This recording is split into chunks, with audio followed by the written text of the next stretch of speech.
Coach, can we just get your initial thoughts on the win? Very proud of our team. You always know it's going to be a tough battle. And so they've worked really, really hard. They had a good week of practice. They're really focused. Been a long time since that milk can's been here.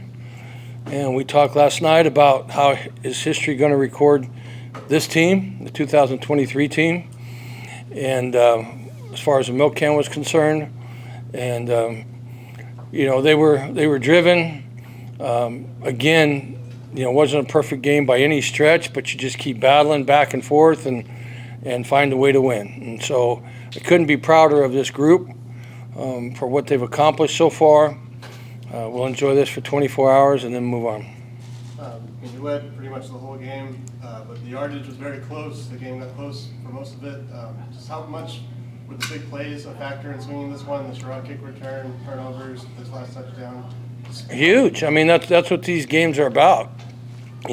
Pretty much that's a championship game, right? I mean, 2, 3-1 teams, really good football programs. The turnovers were big. The big plays are huge, obviously.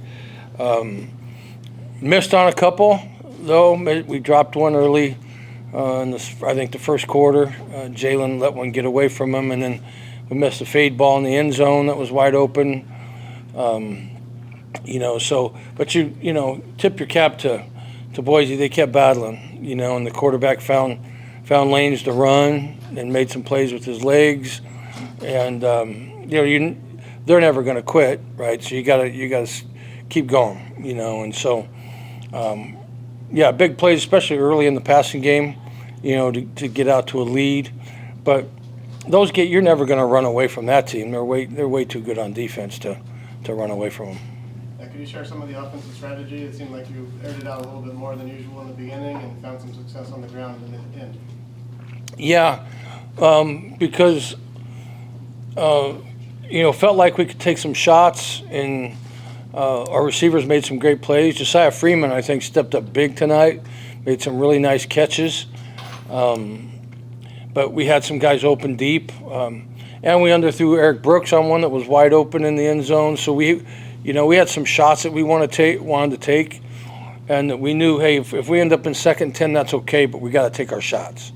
And I thought Coach McCann did a nice job of doing that.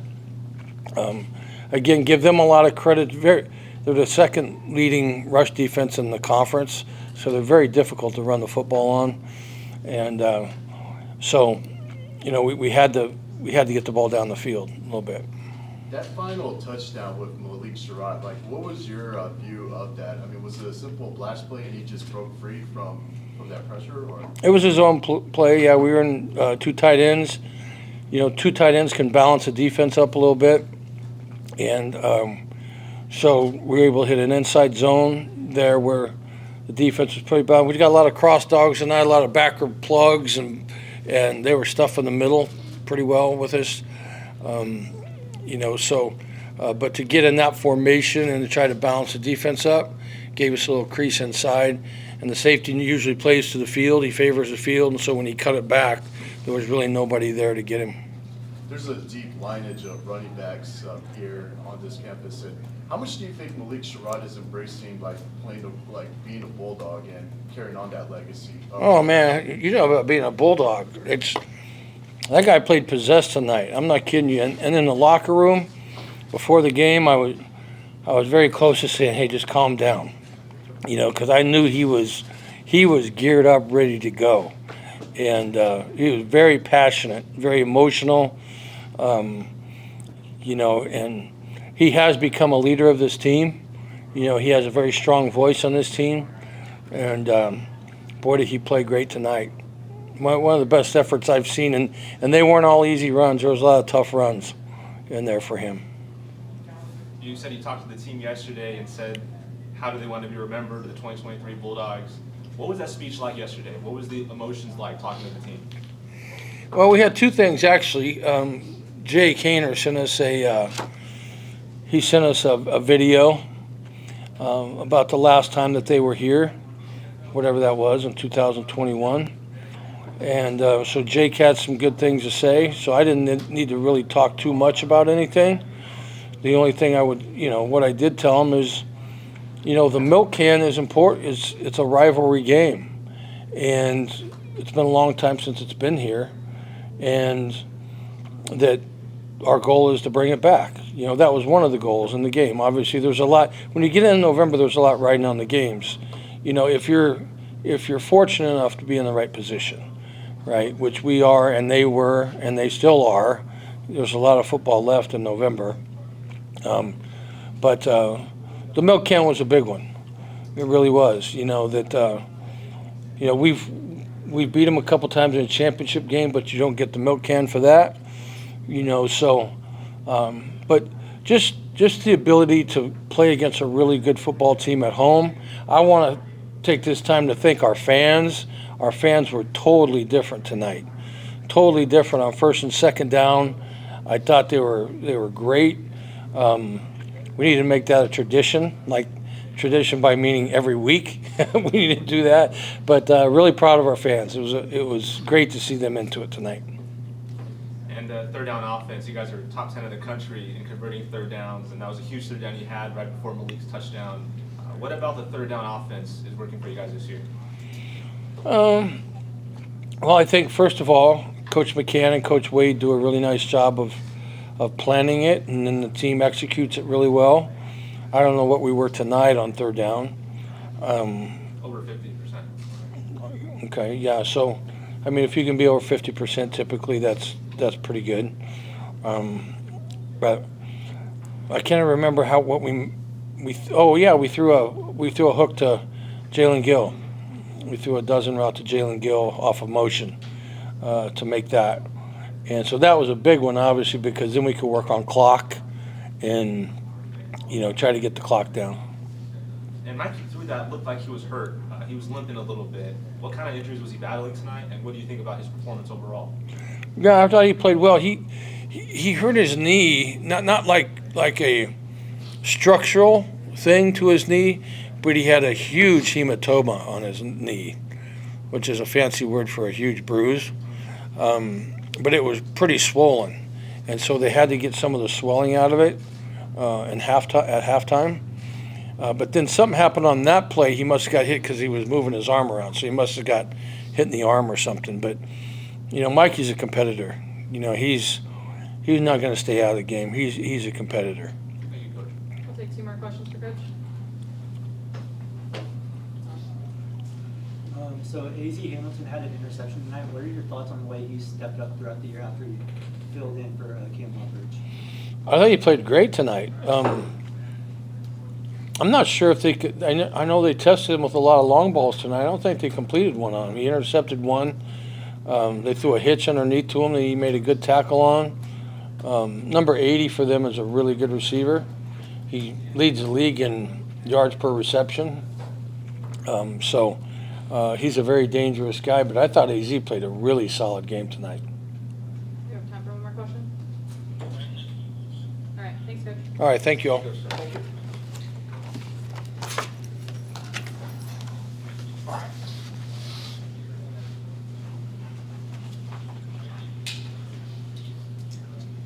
What are you guys doing with the milk can?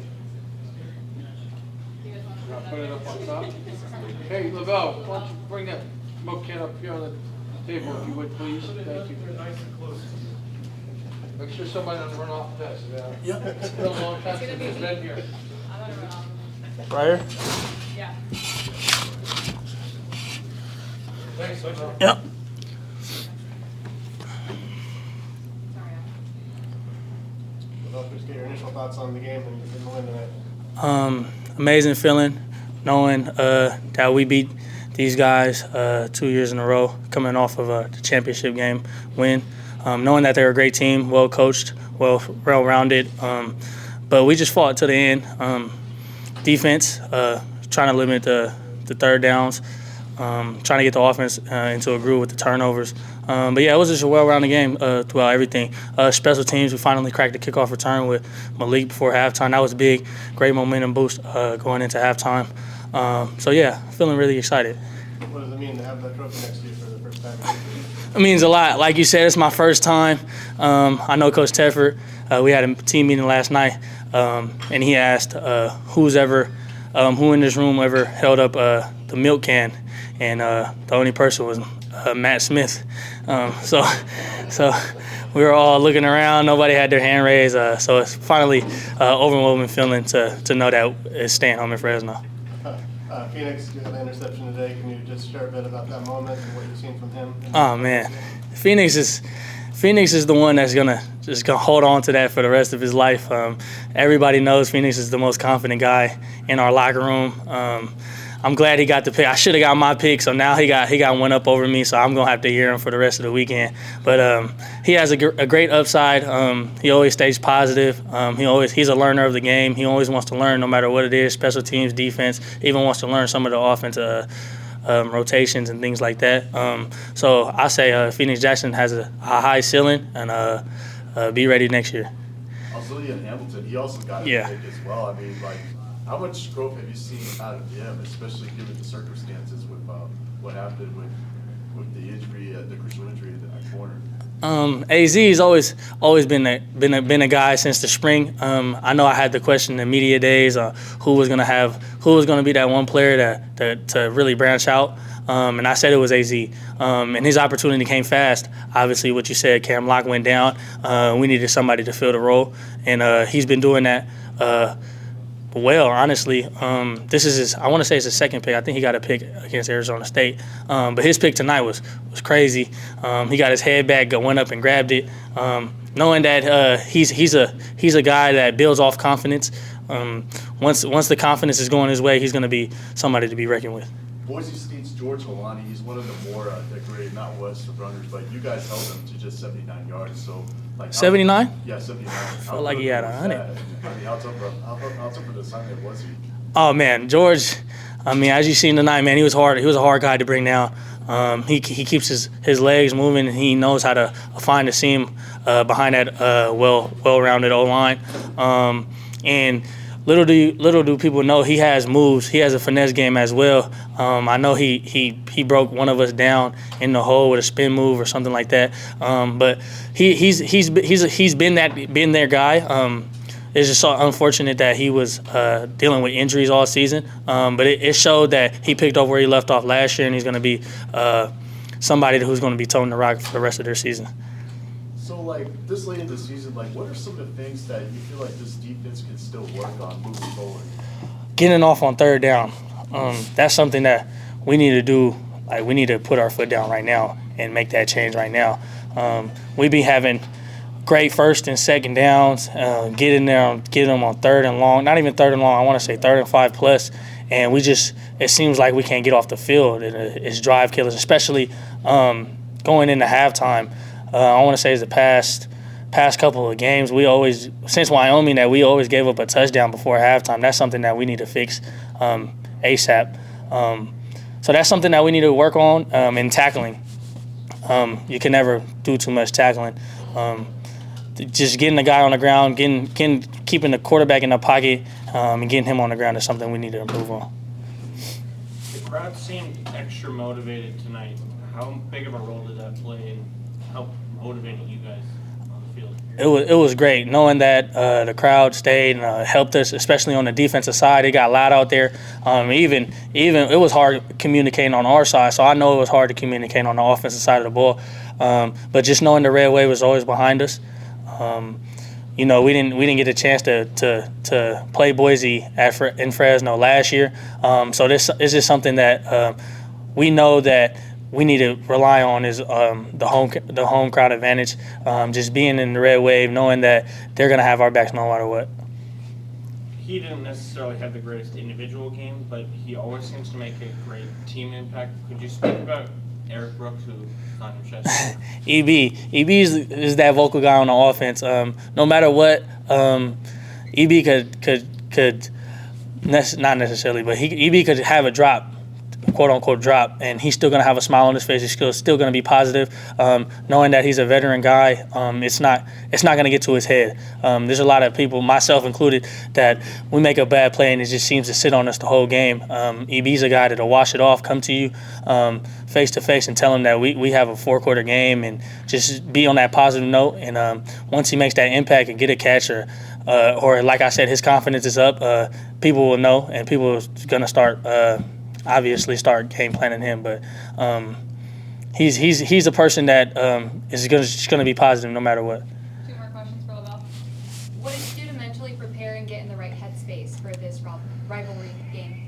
I want to say it was last night when he asked about the milk can, and we had a video from Jake in New Orleans, and he gave us a little spiel of what he thought, and the statement that he made was, remember what happened in 2021, the last time these guys came out here and we had a sold-out crowd and we were winning, we were on the upside. And so that really kind of hit home, knowing that I was part of that 2021 team that laid the ball.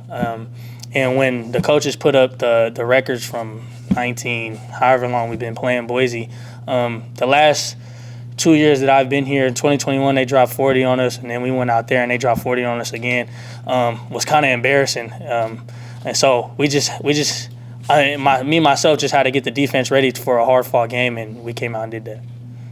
Hey, LaBelle, can you just talk about the emotions at the end of the first half? You know, I know you guys had defense that allowed a touchdown with 7 seconds to go, and then Malik had that kickoff return. So just how much, I guess, momentum does that give you guys going into halftime, or just can you just walk through that emotions that you guys had?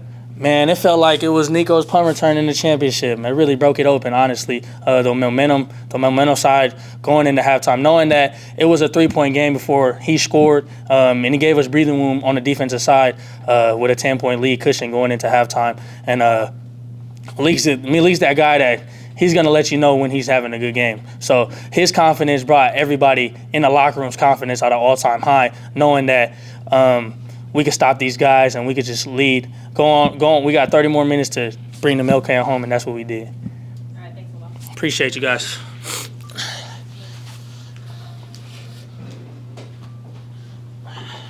This guy deserves a helmet sticker right here. Yeah. Any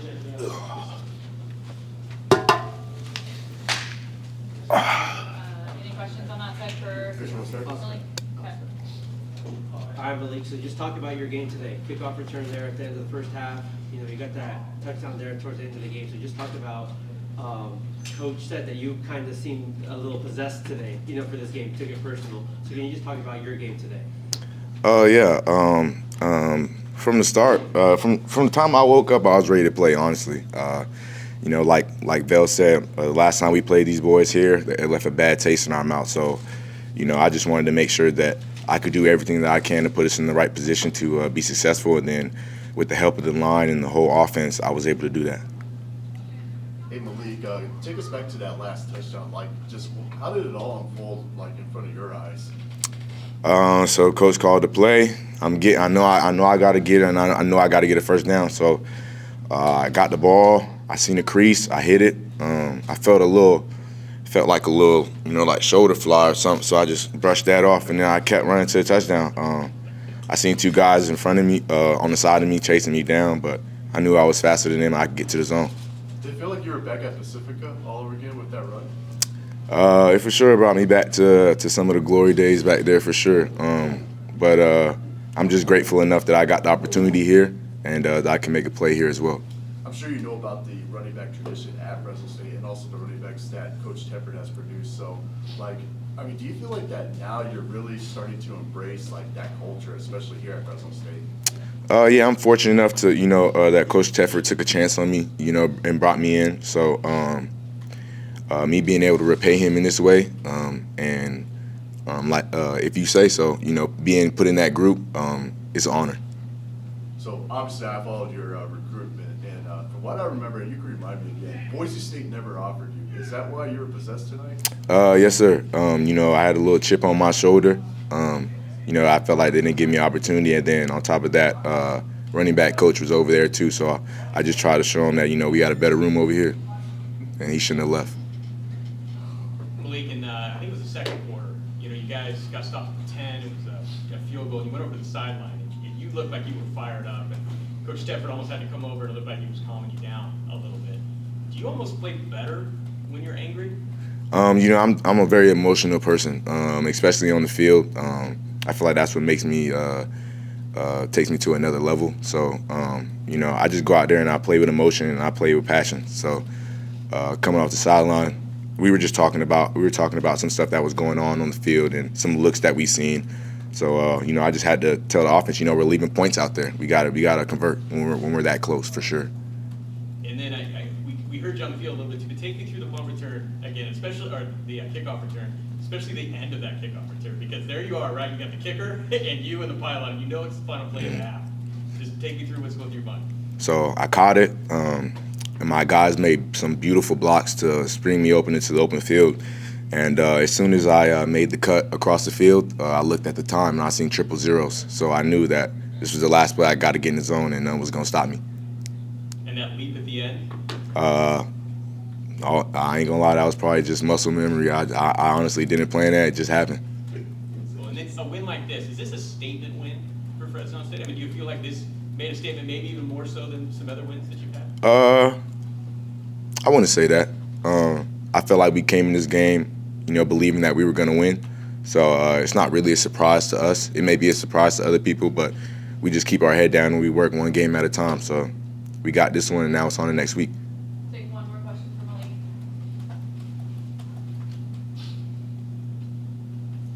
Hey Malik, so Boise State was able to allow less than 100 yards these last two games against their opponents. How are you guys able to manipulate the defense into getting the rushing attack set for the game today?